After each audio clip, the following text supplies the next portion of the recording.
एक और क्वेश्चन 2022 का कैट के एग्जाम का मैं ले रहा हूं। इसकी वैल्यू आपको गिवन है 3600। 2 अगर 3600 को रिप्रेजेंट कर रहा है तो 1 किसको रिप्रेजेंट कर रहा है? 18 को। 1 मींस 1800। 3 की वैल्यू क्या होगी? 5400। बच्चे आप एक बात समझें कि लाइक मेल कितने हैं, फीमेल कितने हैं, उनके नंबर्स नहीं मालूम बट उनका रेशियो मालूम है।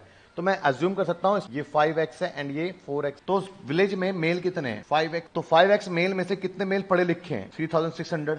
तो टोटल नंबर ऑफ मेल में से लिटरेट मेल को आप सब्ट्रैक्ट कर देंगे तो इलिटरेट मेल आ जाएगा। And similar total number of female में से आप लिटरेट फीमेल को आप सब्ट्रैक्ट कर देंगे तो आपके पास में इलिटरेट ऑफ फीमेल आ जाएगी और डिवाइड कर देंगे दोनों का रेशियो आ जाएगा 3 आ जाएगा। अब आप इसको सिंप्लीफाई कर सकते हैं x की वैल्यू के लिए इक्वल्स टू x। आपके पास में x की वैल्यू आई बट आपको पूछ क्या रहा है? Male in the village are literate then the total number of female in the village. Village पे फीमेल कितनी है? तो फीमेल कितनी है? 4x की वैल्यू आप फाइंड करेंगे तो 43,200 total number of female in the village।